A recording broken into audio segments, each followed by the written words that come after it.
So many pray, but so few understand what it means to truly pray in alignment with heaven. We bring our needs, our desires, our lists of hopes and dreams. Yet we often forget that prayer is not about bending heaven to our will, but aligning our heart to the will of heaven. True prayer is not about the many words we speak, but about the position of the heart that seeks what the Father desires above all else. There is a place in prayer that goes deeper than asking for blessings. It is the place where you surrender the outcome, where you lay down your plans and say, "Not my will, but yours be done." This is the prayer that shakes the heavens. This is the prayer that unlocks doors no human hand can open. For when you pray in His will, you pray with power because you pray in agreement with the very heartbeat of the one who holds the universe.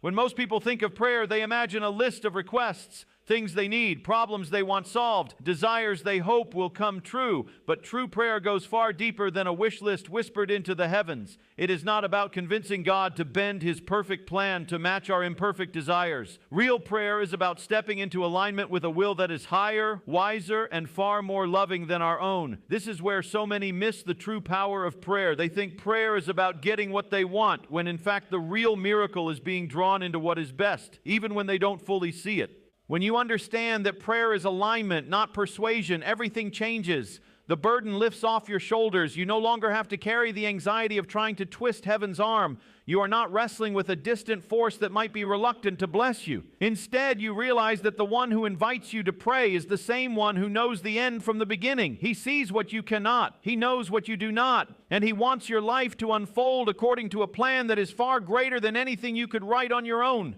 This doesn't mean you stop asking boldly. It means you ask with an open heart, always willing to trust the outcome to the one who sees beyond today. It means you pour out your desires honestly, your needs, your hurts, your longings, while resting in the truth that the greatest answer is often the one that aligns you more deeply with the Father's purpose. When you pray like this, you pray with peace instead of panic. You approach the throne not as a beggar, but as a beloved child. You learn to say, "This is what I desire, but if you have something better, I trust you."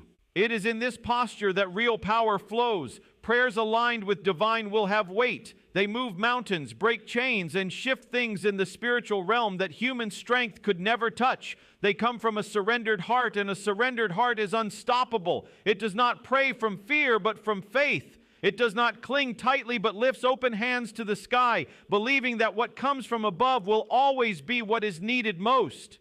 This kind of prayer transforms more than situations. It transforms the one who prays. It draws you into deeper trust. It teaches you to live without striving. It molds your desires to look more like heaven's desires. And as your heart aligns, you begin to see answers that once seemed impossible. You see closed doors as protection, delays as preparation, and even unanswered prayers as divine redirection. To pray in the will of God is to pray with boldness and surrender all at once. It is to stand in the tension of asking and yielding, believing and trusting, knocking and waiting. And in that place of holy alignment, you discover that prayer is not just words spoken to heaven. It is heaven's purpose coming alive within you, shaping every step you take. Prayer that moves the heart of heaven flows out of a life that draws near to the heart of heaven. Many wonder why their prayers feel empty or unanswered, but often the missing piece is intimacy. The secret to praying in the will of God is not found in fancy words or long lists of demands. It is found in closeness, a life that seeks Him daily, not just in moments of crisis, but in the ordinary rhythm of every day, naturally learns what to pray and how to pray. Intimacy gives birth to insight. It shifts prayer from a cold ritual to a living conversation that shapes the soul.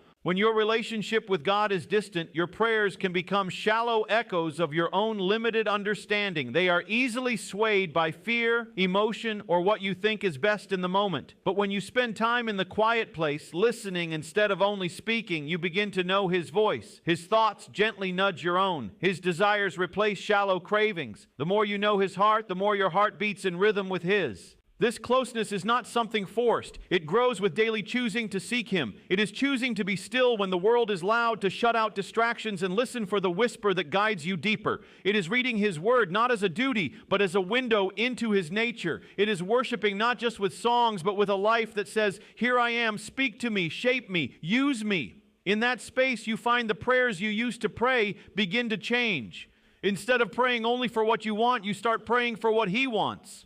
You may come into prayer asking for an open door, but in closeness you may find the courage to accept a closed one. You may ask for an immediate answer, but find strength to trust the waiting instead. You may come seeking blessings and discover that the greatest blessing is simply more of Him. This kind of intimacy unlocks a trust that cannot be shaken. It gives your words weight because they flow out of a heart that listens before it speaks. Some of the most powerful prayers are not the loudest, but the simplest. Your will be done. These 4 words can move mountains because they carry a heart posture that says, I am yours, I trust you. And that trust does not come from a cold faith or religious routine. It comes from the warmth of a life lived close to the source. In that place, prayer becomes less about getting and more about growing. It becomes less about the answer and more about the relationship. The fruit of that kind of closeness is peace in uncertainty, strength in weakness, and unshakable hope when nothing seems to change. A life that stays near to Him never runs out of words to pray, because every moment becomes an invitation to listen, to speak, and to move in step with a will that is perfect, faithful, and good. Surrender is not a word that sits easily in the human heart. People are wired to hold on tightly to dreams, to plans, to ideas of how life should look and when it should happen. So when the call comes to pray with open hands instead of clenched fists, the mind resists. Yet it is in this very act of surrender that true power is found. Praying in the will of God is not about speaking the right words alone. It is about bringing your whole life to the altar, laying it down and saying, do what you know is best, even if it looks different than what I had in mind. This surrender is not weakness, it is courage. It means giving up the illusion that you can control every outcome and trusting that the one who sees what you cannot sees it all with love and purpose. It means holding your desires lightly, offering them up with the quiet trust that if they are not part of the greater plan, something better will come in their place. This posture frees you. It frees you from anxiety that drains your hope. It frees you from disappointment when things don't turn out exactly as you pictured. Surrender places the outcome in stronger hands than yours.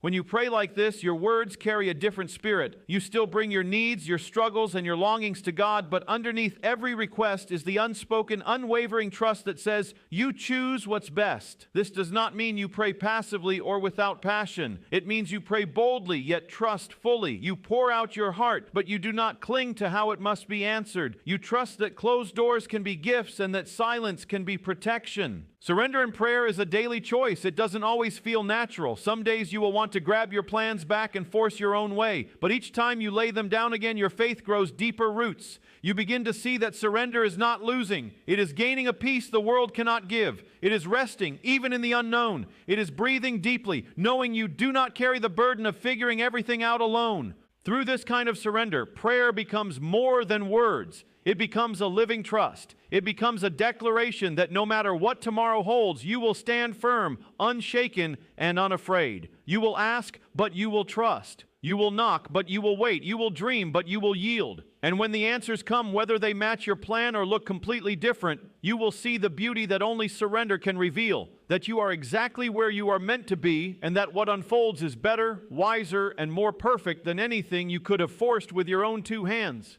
One of the most overlooked truths about prayer is that its greatest work often happens within the person who prays. Many approach prayer only looking for change around them, open doors, healed bodies, restored relationships, new opportunities, but miss that the deepest, most lasting miracle is what happens inside the heart during the process. When someone truly prays in the will of God, it is impossible for them to remain the same. This kind of prayer gently chips away at selfish desires, reshapes expectations, and refines the character to mirror something higher than human plans. When a heart prays, your will be done, something powerful stirs in the soul. Fear begins to lose its grip because the weight of making everything happen no longer rests on human shoulders. Anxiety finds no place to root because peace flows from trust that what is meant to come will come and what must leave will leave. Even disappointment, when it knocks, does not break a surrendered spirit because that spirit knows that even a no today is a yes to something greater tomorrow. The transformation prayer brings is not sudden fireworks. It is quiet, deep work, like roots spreading unseen beneath the soil. A person may begin by praying for external change, but soon realizes the real change needed is within. Attitudes, motives, and expectations realign slowly, steadily. This is why sometimes the answer feels delayed. It is not that nothing is happening, but that the greatest shift must first take place in the hidden places of the heart. Praying in God's will trains the heart to let go of stubborn pride and false self-sufficiency. It softens a spirit hardened by disappointment or fear. It teaches how to hope again, even after many letdowns. It teaches endurance, patience, and faith that stands strong when the visible evidence is thin. When you keep praying in His will, you learn to see your life not through the narrow lens of now, but through the wide lens of eternity. The remarkable thing is that this inner transformation spills over. A changed heart changes the way you respond to people, how you handle problems, and how you see your purpose. You begin to reflect peace in storms, patience when others would rush, and trust when others would crumble. The miracle within becomes a living testimony to those watching your life. They see calm where there should be panic, hope where there should be fear, and they wonder what power makes that possible. In this way, prayer does not just change circumstances, it changes generations. It strengthens marriages, heals relationships, and sets an example for children who learn to pray not just for what they want, but for what He wants. It builds a legacy of faith, not built on easy answers, but on a life shaped in the hidden place of prayer. And when the answer finally comes, whether expected or surprising, it finds a heart ready to receive it, steward it, and give Him the glory. The miracle on the outside confirms the miracle that already happened within. In the end, learning to pray in the will of God is not about mastering a method, but about transforming the heart. It is choosing a path where trust is deeper than fear and surrender is stronger than self-will. It is letting each prayer draw you closer to the one who knows you completely and loves you perfectly. Through this journey, you discover that true power in prayer is not in forcing your plan, but in aligning with a plan far greater than anything you could create alone. And as you pray with open hands and an open heart, you will find that the greatest answers are not just the blessings you see around you, but the quiet, unshakable peace and strength He forms within you along the way.